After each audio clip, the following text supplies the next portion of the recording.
Masculinity podcast. I'm your host, Yogi Chris, PhD, founder of 9 Limb Yoga and host of Enlightened Masculinity. Also, captain of IMC Nation. I live here at IMC Base 1 with Arash Dibazar, founder of IMC Nation, and the Guardians, Fernando and Sultan. This is the first base. We have 5 bases. It's a movement. It's growing. We got talks of base 6, base 7.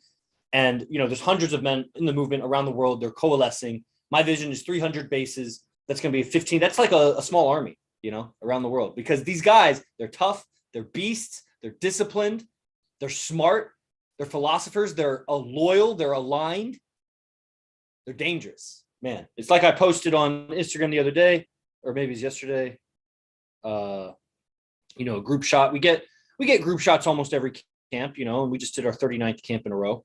And really there's many camps before that just weren't monthly. And I said, dangerous to any enemy.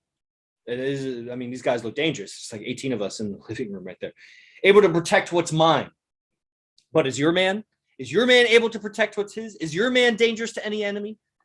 I'm not dangerous just because I'm me. I'm dangerous because I'm IMC Nation. I got a whole militia here in San Jose. And every month we have, a small army that comes here. We are IMC Nation. That's what I said on the post. So that's what this is, IMC Nation. You could look it up on hashtag or, go to the websites or anything like that. And this episode is basically like love language. I don't really like that phrasing because I think there's like books on it and they break it down. I don't follow that. Like, I haven't read any books on it, but the idea of like, how do you like to be cared for? And self-care as a preliminary question. How do you like to care for yourself before you like make all these decisions about how you like other people to care for you? And this is one of the questions dialogue that was at the recent private party we do. We have the speed dating show that is very conversational in its angle. I guess the angle that the show takes, besides being with social dynamics experts and practitioners, people that are studying body language, studying influence, studying the social psychology and psychology of females, the psychology of males as something different, because that's not what's taught. It's not taught that women and men are so different. It's taught that they're the same. And that's why people are so miserable in their relationships. They don't even understand. They don't, how I know you don't understand? Because just where you come from when you talk. And let's say, for example, a girl corrects me on a social media post about relationships. Just peering into her, you can tell she doesn't have a happy or fulfilled relationship. Because a woman that's happy and fulfilled, as my women know, don't go and commenting on other guys' profiles about, correcting them. That's not what a happy and fulfilled woman does. So it's like you shot yourself in the foot there. You gave away your cards when you come in with any kind of corrections about that. And it's not that I'm right. I'm like the fucking, authority, final truth on the matter, but I'm just doing better. And I'm the truth in my own life. And the truth about me is that, and I think about a lot of people, good people, is that we willingly correct ourselves. We're the first to correct ourselves if presented with a better idea, a better technique, a better strategy, just something better. Like, man, I want to be the best. So I will take on that better strategy. And that's what happens with when you find out like how a person likes to be cared for, or even how you like to care for yourself. When you find a better way to care for yourself, it's very easy to replace it. If it's more pleasure, less pain, less heartache, more benefit from it, you switch it out, no problem. And so the nature of these parties and these shows, is documenting how the dynamics go between these men and women. And there's a rotation. Everybody's looking beautiful, handsome, wealthy, clean, put together. They're in a talkative state. It's a perfect laboratory, really. There's a lot of biofeedback when you watch the film or see the picture content or whatever, especially for people studying this stuff. If you're not studying body language, you would misinterpret. And it's amazing when you learn more about body language, you interpret it differently and it makes more sense. And that's what happens in relationships or people out there with psychology or with communication skills is you think you have it. You think you know. Everybody thinks they know. It's one of the most difficult things in the world to get a man to admit that you don't know how to do relationships. He's got so much ego solidified around his strategy that he thinks he's doing it right. Because people don't like to be wrong. They like to be right. But when you learn a better way, then you slap yourself in the face and you're like, fuck, man, why didn't I learn this sooner? Years I wasted doing other stuff. It wasn't necessarily a waste. You don't want to look back on life like that. It got you to where you can be now to learn it. But when you find a better way, you see the error of the past ways. Wow, that's wrong. And similar thing with self-care. Like, for example, pursuing drugs for myself years ago. I mean, I didn't have the phrasing of self-care. That wasn't like a concept I had in my head, but that's what I was pursuing to make myself balanced. And okay. Well, I've definitely upgraded since then, replaced habits over and over and over again. And so recently at this party that we did, and I was a participant in it. So I did this rotation and I was part of the question. And, so much I could give you the question and that gives you some value. You could go and take that and talk about it with anybody. I don't think many people are going to want to talk about it with you. Maybe if you have, let's say there's all guys on Zoom right now, you have a girl, I mean, she's probably going to eat it up, like self-care and how you like to be cared for. And, so much of the value of coming to these parties is the feedback you get from the staff and the coach or coaches, and is the biofeedback you get from the film, is the situation, the context that you put yourself in, which is you're looking your best, she's looking her best. You all are there to present your best selves, which is how the relationship should be. Go and handle your bullshit by yourself. You're going to hang out with me an hour a week, 2 hours a week, 4 hours a week, 6 hours a week, intermittently. Whenever you hang out with me, give me your best. Don't wear your makeup out and then come over here and expect me to love you maximum when no makeup, because you love yourself maximum with no makeup. Why'd you wear makeup out then? Whose opinion were you caring about? Oh, it was just for me. Well, then why don't you wear it for yourself just around the house? Why don't you wear it for me then? How about this? I'll tell you, I like makeup on a girl. It makes you look prettier. Is there anybody here to argue with that? Can you really argue? If your makeup doesn't make you look prettier, you're not wearing it right. Because that's the only reason it was invented. That's the only reason it continues. That's why the industry is so big. It makes you look better. I don't have the luxury of becoming more attractive to you by just slapping on some paint. I have to study. I have to improve my mindset and my communication skills. That would make a woman more attractive also. It just doesn't do the same thing. It would be like me wearing some oil on my face to make it look moisturized. That does make, it's like me getting a little tan. It does make me more attractive to you. That's like you improving your mindset and communication. It does make you more attractive to me, but it's not the same thing. So, self-care. In this question that I went through on the dialogue, in the dialogue at the party, I realized it's not a question that I entertain much. And by the way, we're already in it, but this gets posted on all the podcast platforms. So like, share, leave a review. That's always encouraged. Click the links in the description, get involved with what we're doing. I'm one man. I'm part of a whole movement. I'm a leadership role in a very large movement. I'm not the only one thinking this way, talking this way, being this way. There's guys online right now. There's a lot of guys that watch this recording. And if you're watching this recording and you want to be part of it and be involved, then click the links. So by working out this question in the dialogue with whoever my partner was at the time, some white girl, and, I realized that my life is closer and closer set up to just be something like self-care all day. And there are definitely responsibilities in IMC Nation. We have what's called curtains up and lockdown.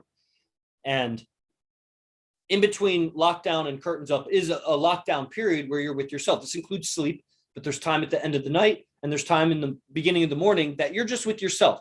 And you don't just fuck off and do nothing. Like, for example, we take our cold shower in the morning. That's part of self-care, even though it takes discipline and it's not the most pleasurable thing when you're doing it. It can be, depends on how your mindset is. But typically it's kind of jarring. It's not like the best, your favorite thing. I'd rather eat some Reese's Cups and watch Cosmic Disclosure. But I have some things that I got to do that make my day better. And the fulfillment and the good feelings that I get from doing well with my day more than offsets the good feelings of, doing some immediate gratification, sense pleasure stuff in my lockdown. So my lockdown preps me. It primes me for my day.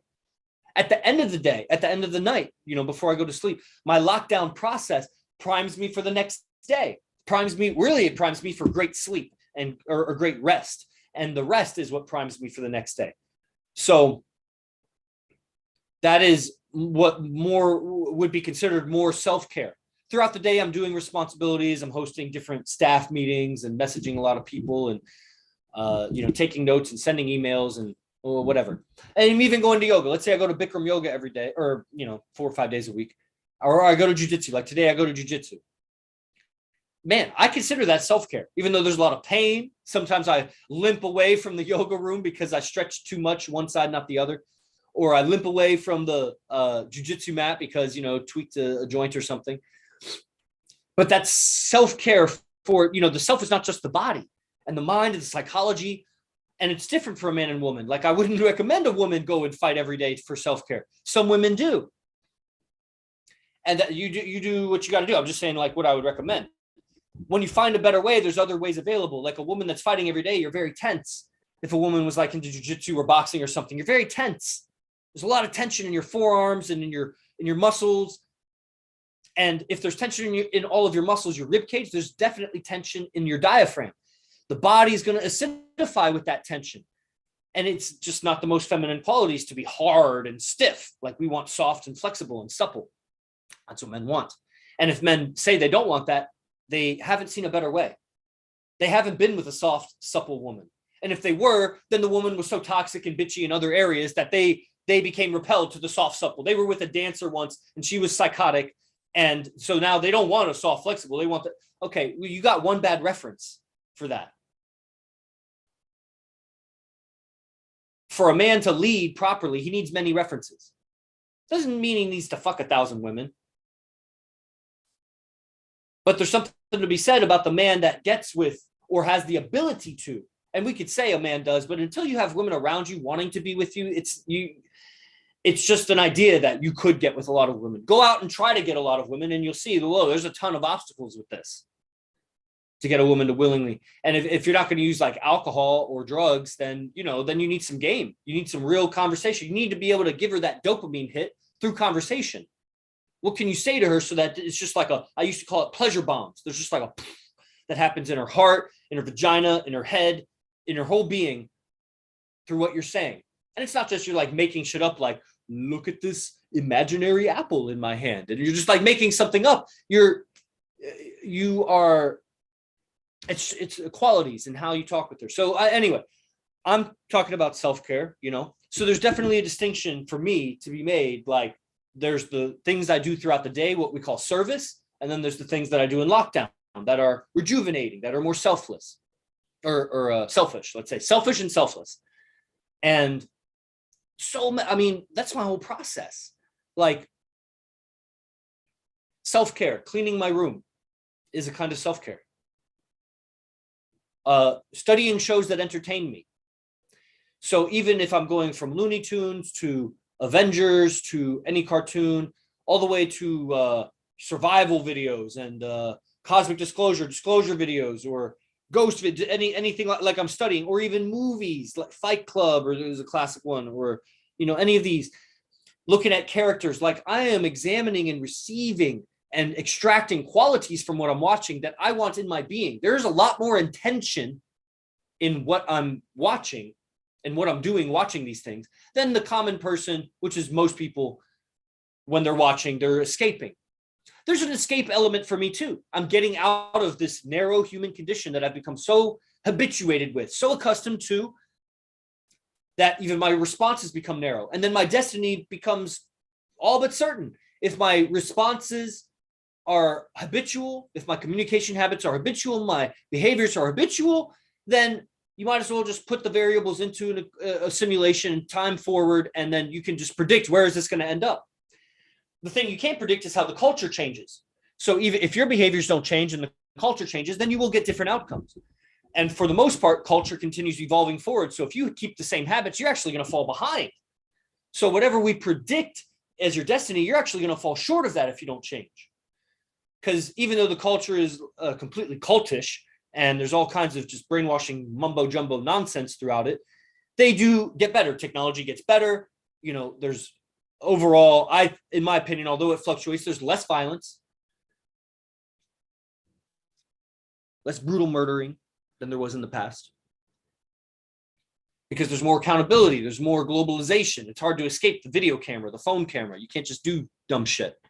People do. There's also 10 billion people on Earth, so more people are going to get away with it too. But as a ratio, it's more peaceful.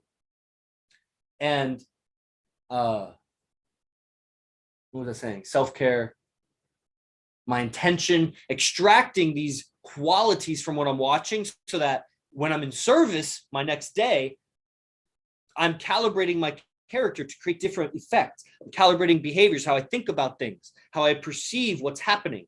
So someone says something to me, I perceive it differently than someone else. And then I react differently than someone else. And then I'll get a different reaction from the other person. It ping pongs back and forth, echoes throughout your day. By the end of the day, you have a completely different day. Like imagine a woman, she gets menstruation once a month, she gets the cramps, she's not feeling good. That's going to change how she reacts to people. And that accumulates over 2-3 days. You have that, man, you created a lot of chaos around you. It would happen to a man too if I had some fucking cramps deep in my stomach, churning and making me contort my face. So it made people think I was upset at them when I was just responding to a tummy ache. But nature didn't give me such an intense experience once a month, every month for 20 years.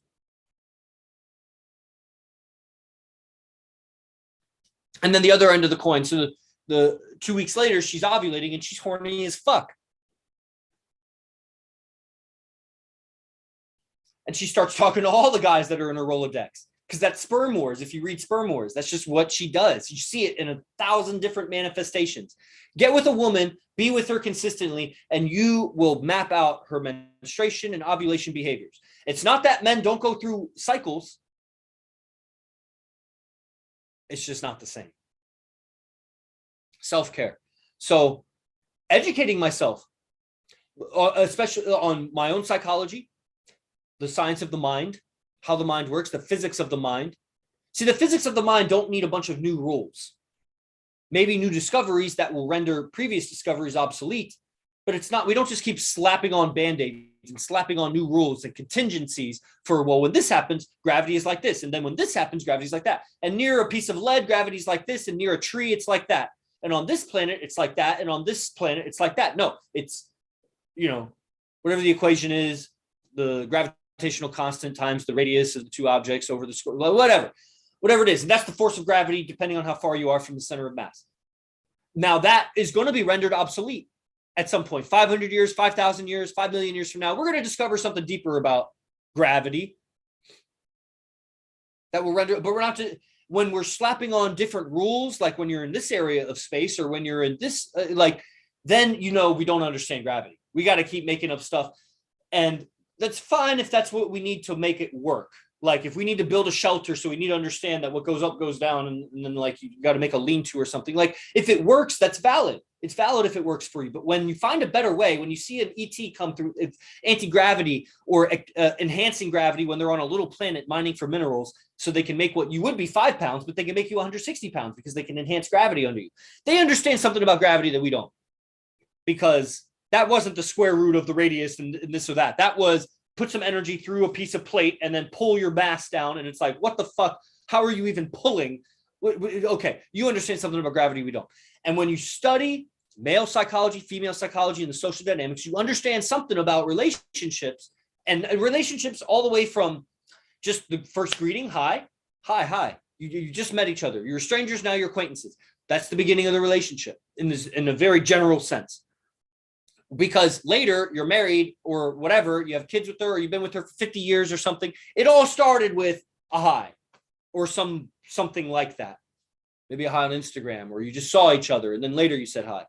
It started somewhere. So that's the beginning. All the way through the 50-year relationship or the 50 lifetime relationship. And that is such an important aspect of life, such a undercurrent that motivates so much of your behavior, your fashion, your health, how you talk to yourself, how you feel about yourself, your confidence. Like, no matter how confident you are as a woman, if you're with a man that you're obsessed with, in love with, he's treating you good, you're so fulfilled in the relationship, not because you're in the first week of honeymoon or the first month of honeymoon. It doesn't mean that you can't be fulfilled in the first week or month, but I'm saying there's something like aligned with who you want to be, how you want to live. However confident you were before that, you get more confident. You're now much more confident being in a relationship. However confident you are as a woman, you'd be much more confident if you were in the right kind of relationship. You're not maxing out on confidence without the relationship. That's like saying a man is maxed out on confidence, but he doesn't fuck any women. Whatever level of confidence you're at, get with some women, your confidence is going to go up. Nature put it in you. It's rewarding you when you understand psychology, when you understand physiology, goddamn reality. When you understand reality, that's what reality. So in my self-care, by studying psychology of my own mind and the psychology of women and men, so there's two separate things. There's the psychology of my own mind, which is to say the mechanics of the mind, that how it works in everybody, how it works in fish, how it works in deer, how it works in ETs, like the mind. But then there's the mating mind. It's all one mind, but it's useful to separate so that you understand. So the mating mind, the psychology, yes, it's conditioned through upbringing, but there's also some innate things. And there's reasons why it's conditioned a certain way. I mean, there's a lot of things. Human existence is a lot of conditioning. We're not born with all the instincts and knowing how to use an iPhone and the internet and how to use forks and knives and dress ourselves. Like the whole human existence is conditioned. Like we are born very helpless compared to like a deer that's born able to run or something. It's able to do basically everything it's ever going to need to do as a deer, except maybe its testicles need to drop. It needs to hit puberty, whatever puberty is for that fucking animal, so it can mate. Other than that, it can do everything. Humans are far from that. So yes, there's a lot of conditioning, but there's reasons for the conditioning. There's also a lot of mind washing and just nonsense in the conditioning. Now in recent 50, 70, 80 years, mass media is just like steering everyone's consciousness. And even before that, I mean, the printed word, a lot of people couldn't read. So then the priests would read to everybody and it would just be mind washing shit. Bullshit. Okay, so part of my self-care, it makes my service better. It makes my mind and emotions more at ease. Even if I've made mistakes, knowing where I made mistake takes you out of a condition of confusion. Confusion is very disastrous for the system being the body, emotion, psychology, energy, all of that, the system. And a condition of confusion is not good. You want to have a grip on some variable in your condition so that you don't feel helpless. You don't feel disoriented. And psychology and mating psychology is a really great handle on your life because it's so important. You're here because of a relationship that happened before you, sexual relationship. And you may or may not have kids or produce kids, but you're definitely going to be relating with the opposite sex in a sexual context. They may be ignorant. You may even be ignorant that you're operating in a sexual context, that you have this mating agenda to how you're treating them, how you're being so polite, how you're being generous, and of course, if you're having any erotic thoughts or whatever, why you're putting yourself in proximity, why you're opening or crossing your legs a certain way, why you're leaning in or leaning out, why you're looking or not looking. You see, the squirrel at the park doesn't do any extra actions. If it wiggles its tail, that means something. If it's digging in the ground, that means something. If it's looking at you, that means something. It's doing something for a reason. It's not like super well thought out, like it's planned ahead its day with the schedule, and at 3 p.m. I'm gonna go dig that nut up. Like but every action has a cause because, or it has a cause. Yeah, there's a cause for it. Because if it didn't, then there's high chances that it would not be useful to its survival. It would be doing things that are not on track with its survival, which is important because in a population of squirrels, the ones that are doing better, more survival actions survive. And the ones that do frivolous actions die. And their genes don't pass on because competition is real stiff in nature. So it is that every animal in nature, every action they take or make has a purpose behind it. Doesn't mean they don't make mistakes, that they don't improve their behaviors. That's, evolution. But there is a past evolutionary cause for why they're doing it. And despite the mind washing and the cultural conditioning of humans, we also, every communication means something. Every eye flick, every hair flick, every body scratch, every body turn. And it may have a lot to do with how the person is thinking inside. So it may not be obvious the cause outside, why they're doing that. They just told themselves something, and then they're reacting to what they're telling themselves. They're reacting to how they're perceiving the situation. Still happens to us. It still happens to me. Just because I've talked about it hundreds of times doesn't mean I still don't experience sometimes my body reacting to my perception of something, and that's not even what it was at all.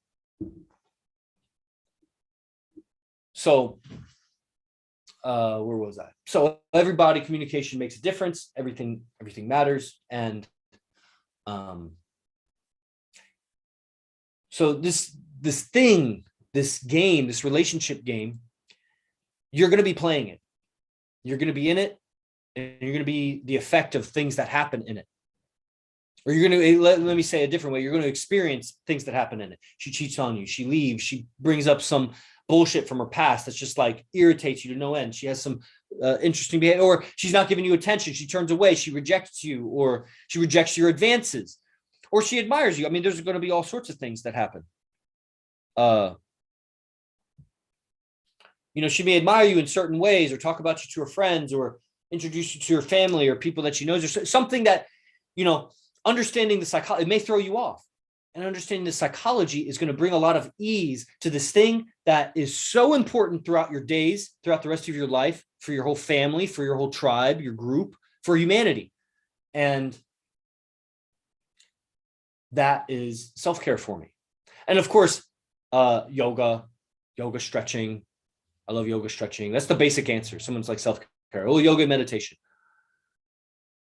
People, they don't know meditation. They do their own things. They think it's meditating. They're tapping into visualization. They're astral traveling. They're practicing remote viewing. That's not meditation.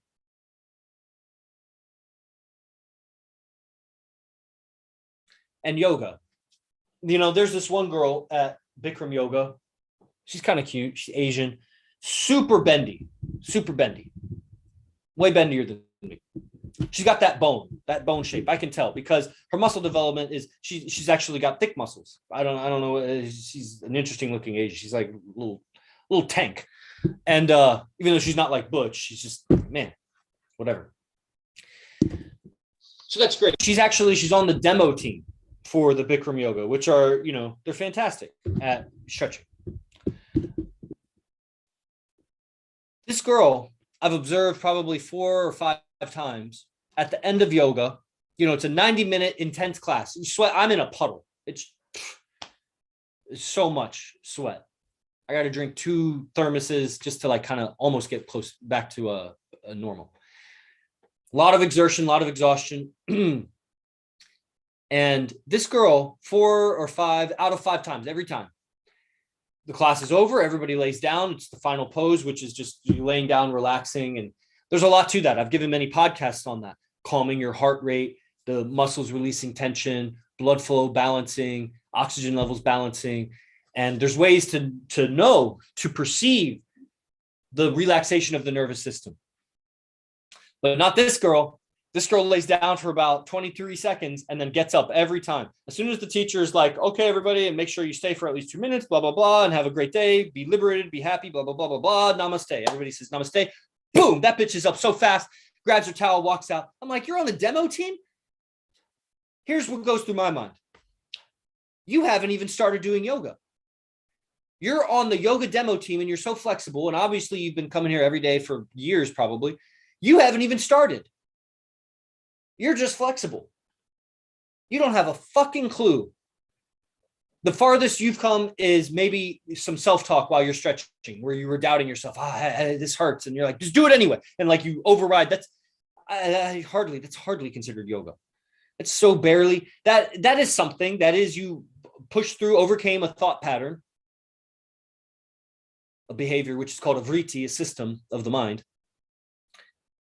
But you're not calm or relaxed. And I can tell she's super nervous talking with me. I had to keep adjusting my body language to be more timid than her. If you talk to a girl and she's skittish, and girls are skittish because they've been abused.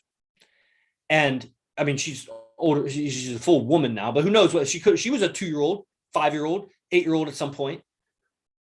Fucking 16-year-old. Who knows? She could have been a 23-year-old.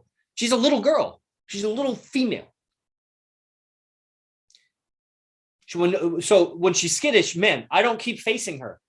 I'm facing her. She's leaned away. I don't get that she's not interested in what we're saying. There's disinterest, but then there's discomfort. She's uncomfortable. I'm not like right up in her face talking to her, but as she's turned away, I don't want to appear skittish, but I don't want to appear more invested than her. So I'm adjusting my body language, leaned back, turned, looking like I got somewhere to go. And it's amazing. As you do that, she keeps talking more. As you're facing her, it's like she's disengaging. The more I pull back like I'm skittish, the more it pulls her in or whatever. Anyway, so I got to do all these adjustments just to nurture her in the conversation. Because I know I'm like a scary, intimidating guy at yoga. And if people aren't talking to me, like I got to be that social, likable guy. So I put it out there and, she was right there and I was talking. And so anyway, I can tell when she gets up at the end of yoga, this is a skittish girl that's uncomfortable in her own skin, not able to tolerate Shavasana for herself, where all kinds of torrent of thoughts and feelings will come through her, where she'll have tension. She'll relive experiences. Shavasana was such a great preparation for me for transcendental meditation, real meditation. It's very similar. Just transcendental meditation gives you a handle that you can really drill this deep. Whereas Shavasana, you just kind of got to let thoughts flow by and consciously relax your body. And that's about as far as you can get with it. And then just sit there patiently. And you get better at it. You get better at letting thoughts flow and body relaxing. But there is another technique to add on that will sharpen that skill. That's transcendental meditation. And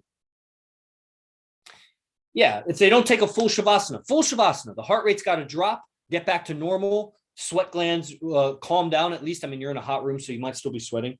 But there's a calmness that if you don't get that calmness, then you get up and go into your day. You're going to take that excitation, that excitement that's still in your nervous system is still excited. You take it into your day and you're going to make excited. Excited isn't necessarily a good thing. Excited sometimes, there's excited emotionally. It's not an emotional excitement. It's a nervous system excitement. Very similar to nervousness. Nervousness and excitement are very similar. So you could tell a nervous person that's driving or a nervous person that's talking business or talking with their partner or whatever, they're going to make mistakes. They're going to say and do things that are going to agitate the other person unconsciously. So it's very important to take Shavasana. When we were beasting on the calisthenics routine, I took Shavasana after beasting every day, every time. If I ran out of time, I cut my beasting short to Shavasana. That's part of the beasting. So I don't even think those people have started yoga. It's similar. I was telling my girl in a silent flute lecture Monday, I was like, when the Bikram yoga teachers, when they're talking, I get this movie scene comes to my head from No Country for Old Men, where the assassin is talking to this really old gas station attendant, and the gas station attendant's like fumbling his words, and the assassin's kind of pressuring him, and like he's going to kill him or something, just kind of, getting in his face.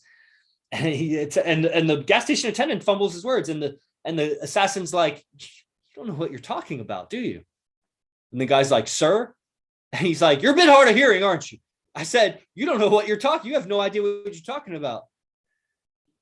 And I mean, he was right. And that's, man, when the Bikram teachers are teaching, I'm like, Jesus Christ, you don't know what you're talking about. But I'm going to do it because I'm there for other reasons. And it's like when I see the yoga practitioners, they get up so soon after when Shavasana has started, I'm like, you don't know how to do yoga. Man. And when the lady says she's been practicing for almost 25 years, I'm like, you're still in year one if you don't know how to do yoga, if you don't know how to do Shavasana. Anyway, this is getting sidetracked. So yoga and meditation, there's a quality how you do it. But I mean, in a general sense, yoga and meditation are self-care for me. I put the phone away and I'm in self-care. Now, there are many, I think the whole morning process and evening process, something that people outside of IMC Nation or outside of relationships with me, you're very ignorant of what our process is. You maybe have some details, but it's also a very different thing seeing it on paper or hearing someone tell you and you doing it. And then you doing it day after day for years. It will change you. And it'll change you for the better. Whatever your process is, it's undisciplined, it's different. There are elements there that are very creative and uniquely you. You have unique elements to your morning and evening process that could be very good, but you have a bunch of other mumbo jumbo that's just making you very normie. Y'all are very normie. Now, the IMC guys, they're not normie. They're less normie. They get into bases, they're much less normie. They come around to camps, they're much, much less normie. Because we've designed a lifestyle here where I'm living in my own creations. A lot of people have to carry their creations with them. I'm immersed. I'm enmeshed. I'm in my creations. I live at a base of my creation. I do business all day. That's part of my creation. I created the camps every month. AZD said, let's do a camp. You pick the date. That was the first camp. Let's do a camp. You pick the date. You get everybody there. That's it. He did nothing else. I did it. No, he did it by speaking to the world, attracting the world. He's got a way of talking, a wisdom, an experience that I believe is far beyond mine. Even though he says, and I have the clip, it's really nice. He's like, Yogi Chris, he's on my level. And I'm like, nah, I'm not on your level. He's like, you're on my level. You're on this path. I'm on this path. Okay, that's great. That's heartwarming. And in some ways, maybe it's true. But I mean, my videos aren't getting thousands of views. I'm not attracting the audience. Thank you. He's attracting the audience. So I am harvesting what he's doing.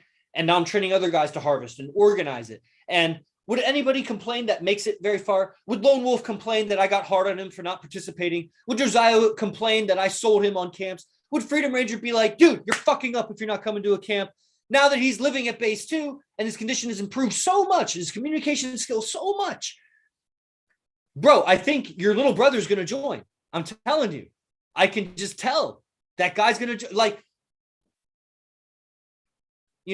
anybody that I've gone, quote, hard on or had to, yell at or give it, even Adam. Adam, I removed from the newsletter. I was like, I'm fucking removing you. You didn't reply to my message. You blah, blah, blah, blah, blah. And he's like, please, bro, don't remove me from the newsletter. My bad. It won't happen again. This and that, whatever. Whatever the fuck he said that made it all right. Yeah, I was looking at that during a private moment. I was like, man, is this because you went through a breakup? And I was like, did this happen right when you went through the breakup? No, it was like a month and a half later. Okay. Now I feel better.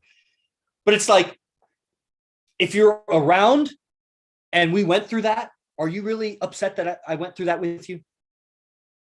No. But I'll tell you, the guys that left are.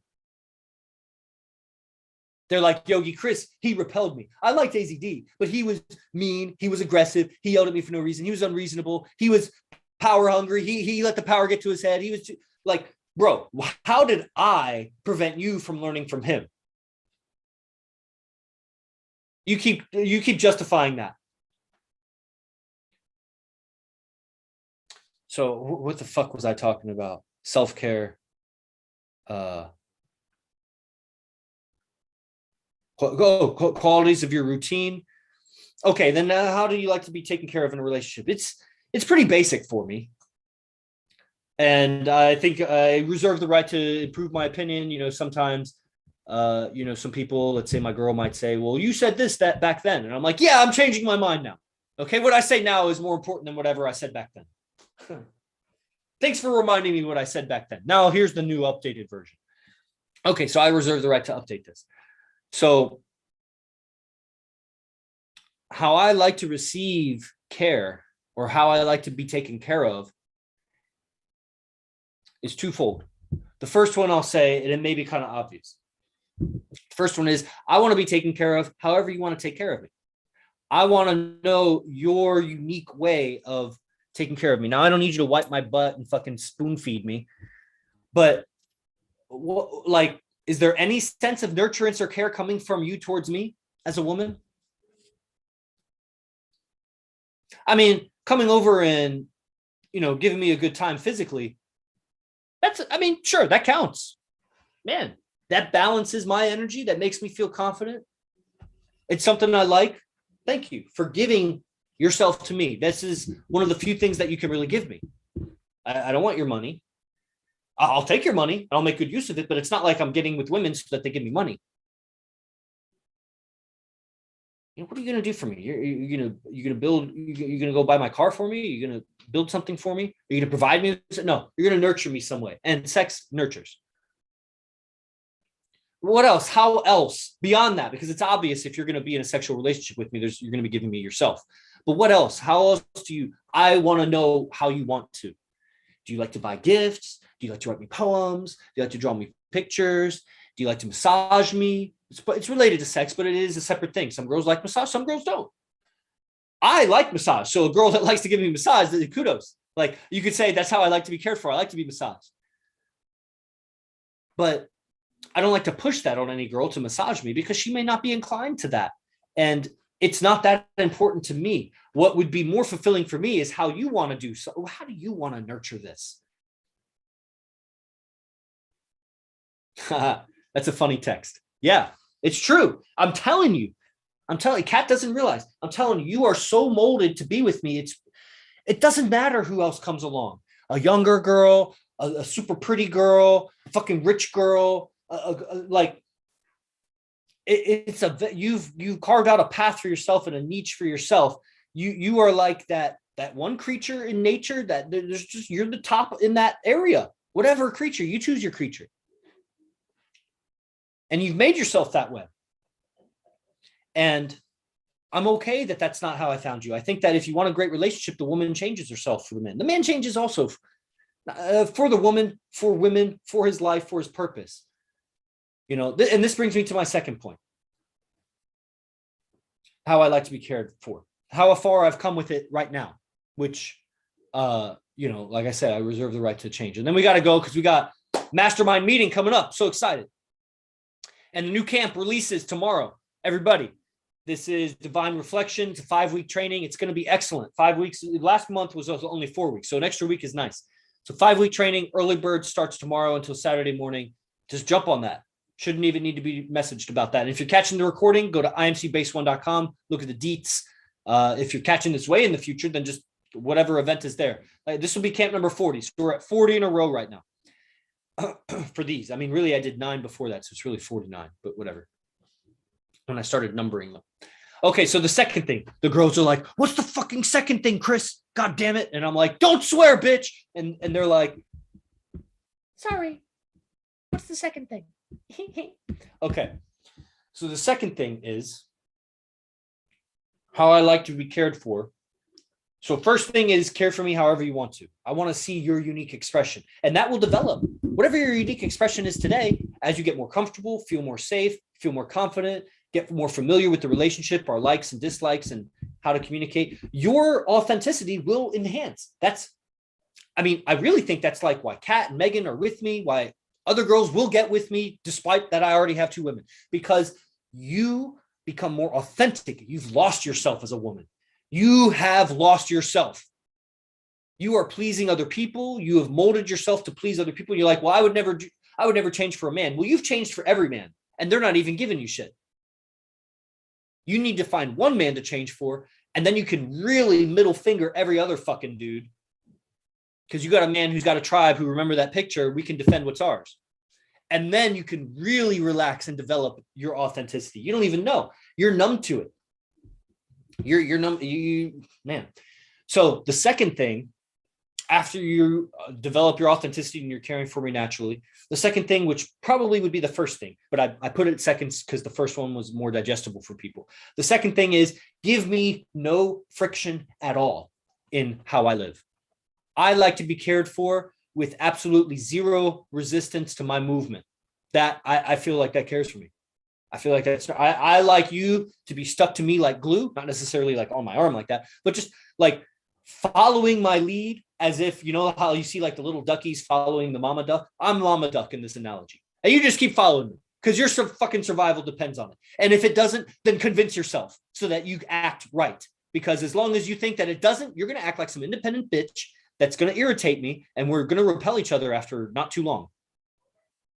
So fucking put on your actress hat and pretend like you need me to survive, like we were walking through the jungle, and you'll act more right. And I'll be more fulfilled. And when I'm more fulfilled, you'll be more fulfilled because I'm the leader. So when the leader's more fulfilled, the follower gets more fulfilled. When the leader gets more powerful, the follower gets more powerful. When the leader is more safe, the follower is more safe.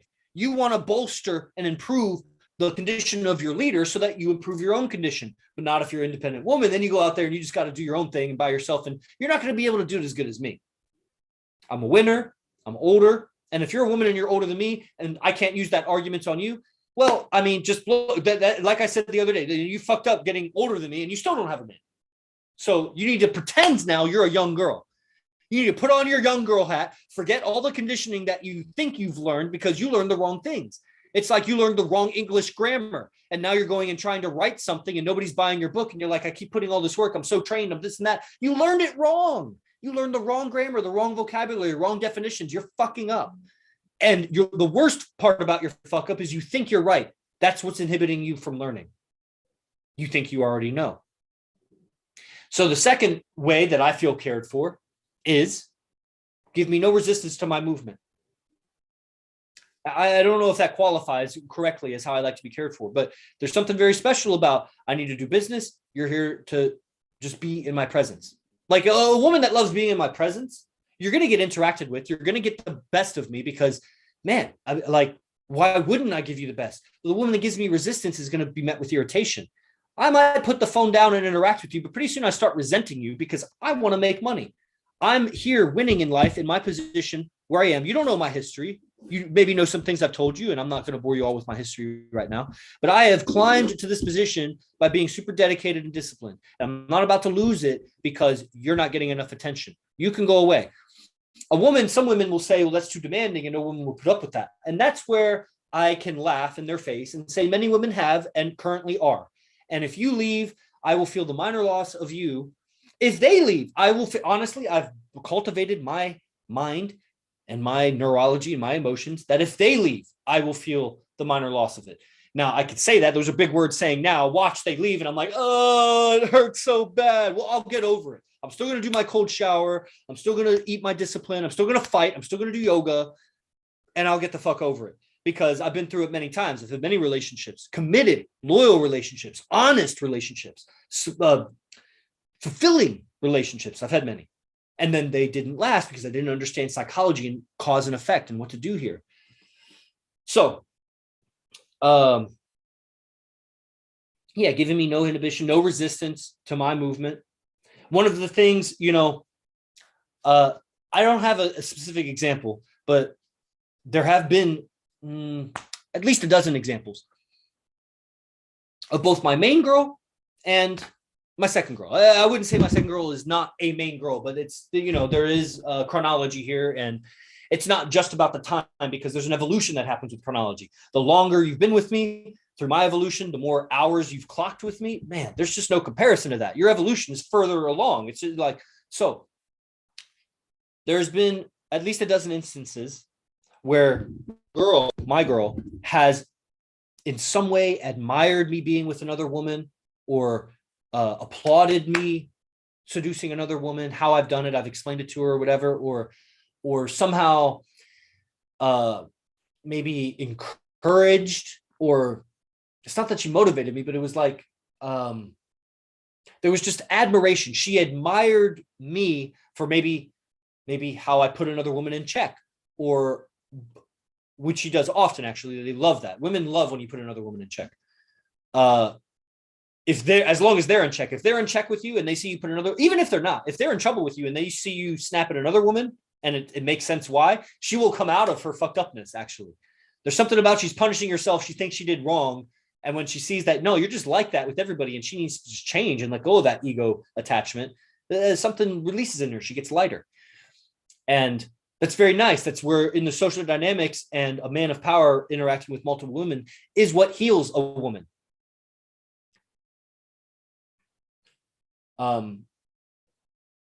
So there's this admiration that my woman has offered towards me about other women that makes me feel so big and expansive and warm in my chest and belly. I don't call it love because I use that word so rarely, but that feels so good. And man, isn't that what being cared for feels like? So no resistance to my movement it's a high standard that women can't live up to. And if you couldn't live up to it as a woman, someone else will. It's proven. It's proven fact at this point. So that's my talk for today, guys. We have Dragon's Lair coming up. I appreciate all the guys that were here in attendance. Divine Reflections coming up. Go to imcbase1.com to sign up for that. All the ladies and gentlemen that stayed on the Zoom stream. Let's take a look. Nice. Good. And I appreciate that. For a woman to be with me, she's probably going to need to study me. There's a reason I have 300 podcast episodes. I had 700, but I deleted 3 channels.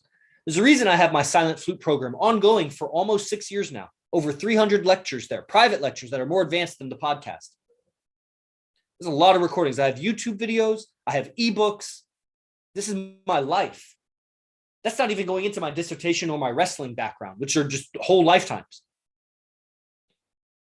If you wanted to be with me and understand, and the thing about it is why I have no problem at all, zero, demanding that a woman that wants to be with me should study me, is because it actually makes her better. So that even if she leaves me, she is improved. Like one of my exes, many exes ago, was all about my No Fucks Given ebook, 65-page ebook with a lot of these philosophies written down, bullet point for everybody. A lot of people bought it. I made like, I don't know, at least $1,000 on that ebook. And she ate it up. She would read it, but she would try to use it against me and quote it to me and be like, but it says here, to whatever. So it was stupid. I know she still thinks about it. She probably still reads it.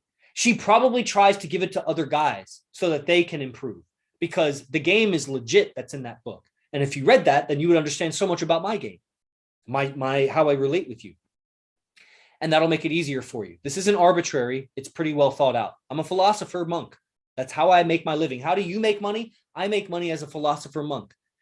Some part-time side jobs. I'm a player. Yeah. Pimp and yogi, they call me. That's how I put together the private parties and whatever. But I make so little. I don't even think I make anything. If I did the math, I would make like $100 on the whole party, considering I pay the models, I pay the venue, I pay for my girl to find the models and whatever, So I make money as a philosopher. This is my philosophy. Shout out to AZD, my mentor, who I live with. Shout out to IMC Nation. So thankful for everybody that showed up to this. And I'll see you on the next one. J. Guru